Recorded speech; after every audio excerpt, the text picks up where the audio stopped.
Today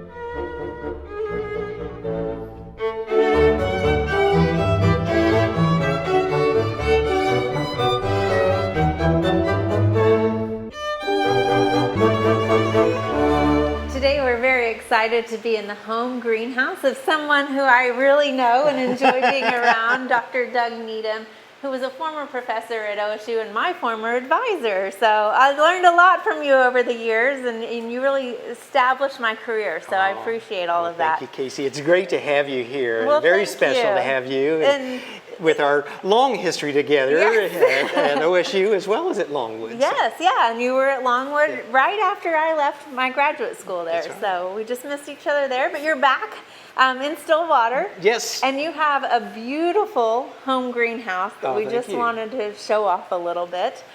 Orchids is kind of a passion of yours? It is. I got bit by the orchid bug when I was about 13. Okay.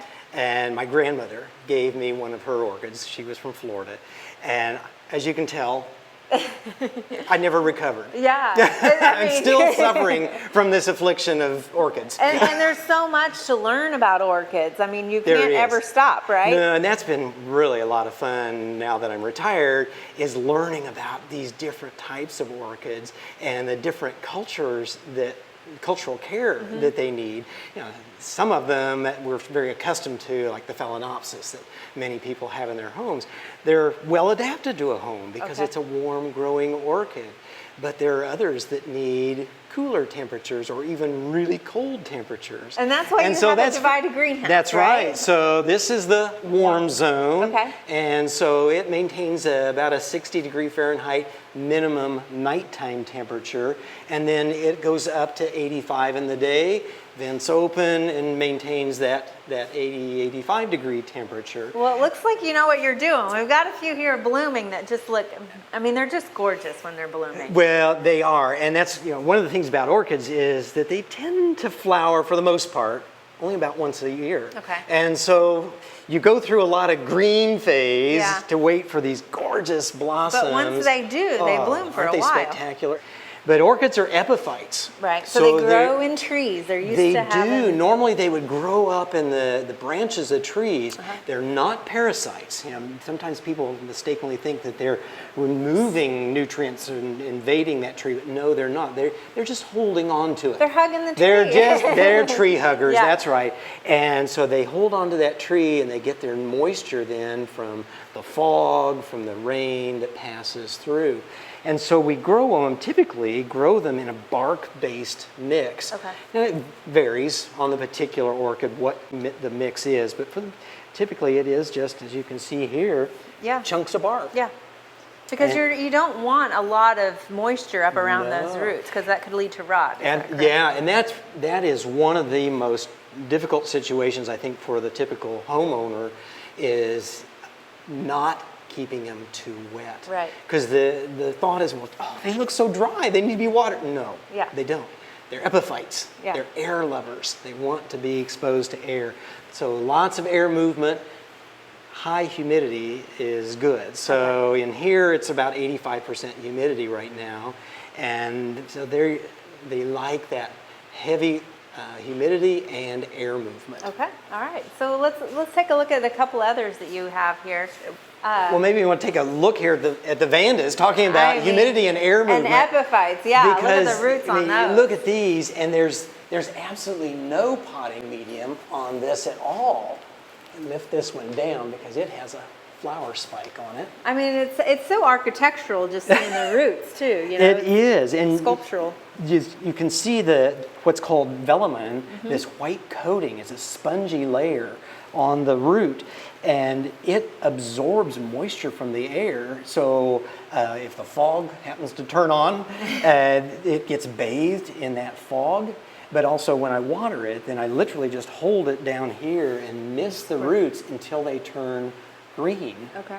And so that's maybe 4, 5, 6 waterings until they turn green, and then I just hang it back up. And I see a little flower. Yeah, bud coming isn't on that there, exciting? too. So Yeah. that's the flower spike that's just forming in this Vanda. So if somebody had something like this in a home situation that, you know, most people don't have a setup like this, could they put it in the shower and showered off that way, and then Right, absolutely. let it drain thoroughly. Yeah, one cautionary note would be if the homeowner has a water softener. Oh, okay. Soft water and plants are not a good combination. Okay. Because a water softener is replacing calcium and magnesium with sodium. Yeah. And sodium is toxic to plants, whereas calcium and magnesium are secondary macronutrients. They Okay. need that. Okay. So you never want to use softened water on any of your Okay. plants. Good to know. But otherwise, yes, you could take it to the shower, use your personal shower to rinse it off, or hold it by the nozzle, or maybe take it to the kitchen sink and use the spray there at the kitchen sink to rinse it off. And I know a lot of people say the bathroom, if you have a kind of a window in your bathroom, that might be a good spot because of the humidity. The higher humidity, right. So any place in the home that has a little higher humidity will certainly help. Okay. But you're probably not going to have Enough, 85% quite humidity enough. anywhere in the home.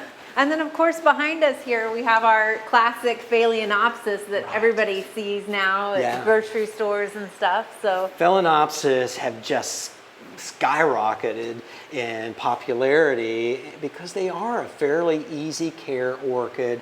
And I think I mentioned earlier, they're well adapted to the home environment. Right. They would like a little more humidity than what's in most homes, but they'll tolerate the typical humidity in a home.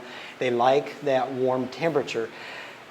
They do need to drop down to about 68 degrees at night in order to initiate the flowers, Oh, the okay. flower spikes.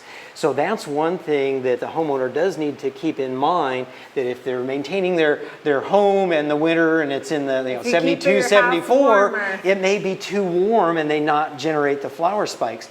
But if they'll put it, if there's maybe a cooler windowsill, somewhere it'll get that about 68 degrees, bingo. Okay. Flower spikes will be initiated. So you can see all of these are in spike. they look beautiful. So, let's head over to the other side of the greenhouse and take a look at some of the cooler Sure, orchids. yeah, go get chilly. Yes.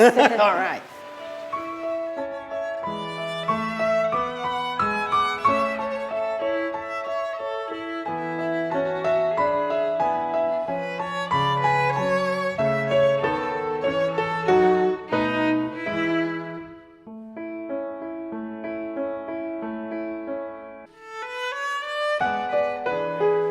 Dr. Needham's definitely cooler in this side of the greenhouse. yes. You wish you had a coat on in here. So we've got some more orchids in here, obviously, and these are different ones. So can you tell us what we're looking at a little bit? Absolutely. So these are orchids, many of them that would have come from high elevations in the mountains. Okay. In fact, many of these are from the Andes, so down in South America, Colombia, Ecuador areas. And so they need to be really cool. And so when I say that, Yeah. that's 45 degree Which you don't night associate temperature. No, with orchids typically, That's right. but People that high think altitude. because of the altitude. Okay. So this house is a 45 degree nighttime with a 65 degree high in Wow. the daytime. Okay. And so they love this, really cool, and because they're from those high mountainous areas, they also like high humidity. Okay. So it's about 95% humidity in here. Which makes it feel a little chillier. Yeah, actually. it does. And so I have it set so that the fog comes on for about an hour and a half in the morning to maintain that 95 to 99% humidity.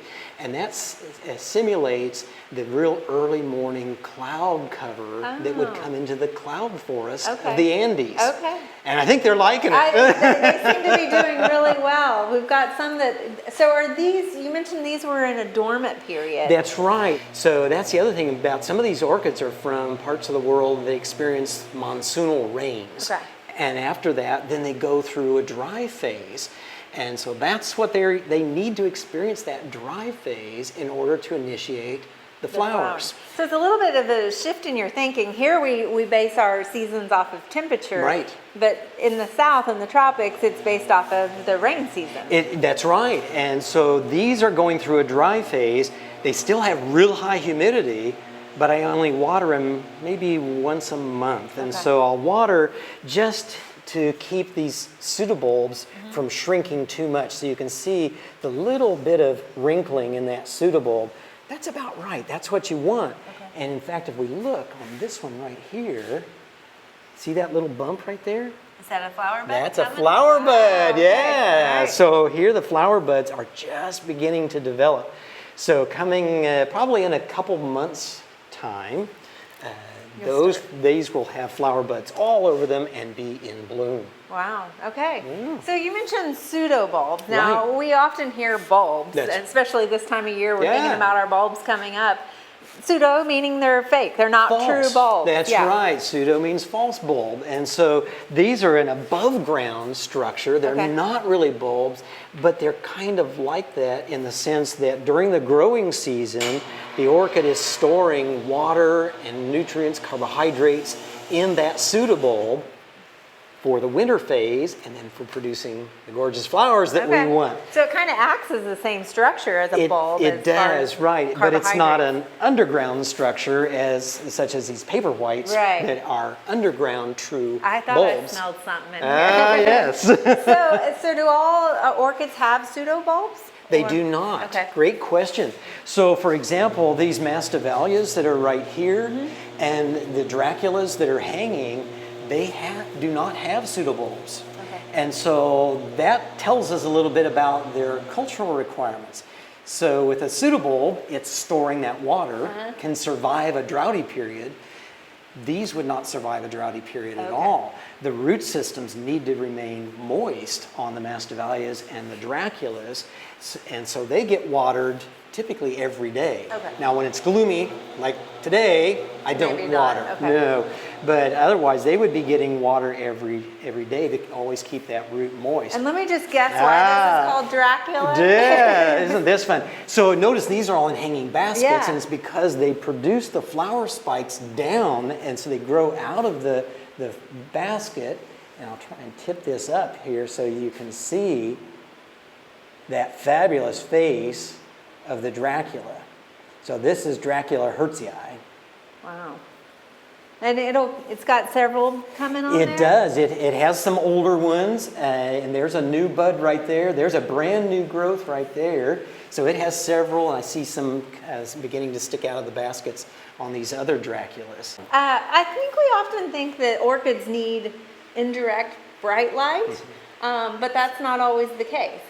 Depends on the orchid. That's right. So these that are growing on this side, for example, you notice I don't have anything hanging over them. So if it were a sunny day, they'd be bathed in gorgeous sunshine, and that's what they want. They want that higher light. So it's not accidental that you have ferns hanging that's over right. But the mastivalias and the Draculas and Miltoniopsis, they all want a shadier condition, and the Draculas an especially shady condition. And so I use potted ferns, hanging basket ferns, and I just divided these last month. So because they were huge and didn't need that much shade this time of year. So I essentially cut them into quarters, and each of these baskets is now a quarter of what it was. And so it's providing just the right amount of shade during this low light period of the year.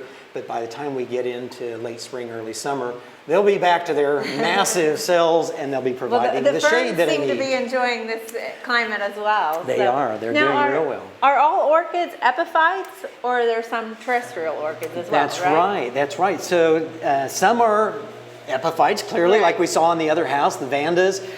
No soil we have around them at native all. orchids here in Oklahoma that are terrestrial. That's right, absolutely. A great example of a terrestrial orchid are the cymbidiums. And so we have some beautiful cymbidiums down here at the other end of the house. And the cymbidiums, while they're in a bark-based mix, they are kept a little more moist because they are accustomed to actually growing down in the soil. And they're usually in a bigger pot because they're a bigger plant. Cymbidiums are some of the largest orchids, and spectacular, huge blossoms on them. And so they need these cool temperatures in order to trigger the floral initiation.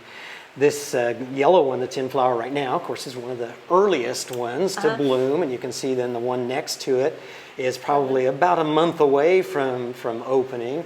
And then all these others have flower spikes coming on them. Some are just beginning, others you can see the buds showing back there. And so they'll be flowering throughout the winter and spring. Okay. Well, Dr. Needham, it's beautiful in here. It smells delicious, and I think you're going to have quite the floral display throughout the year.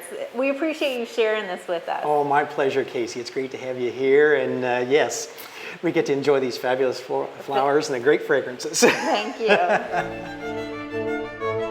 We hope you enjoyed this video. It's part of our Oklahoma Gardening YouTube channel.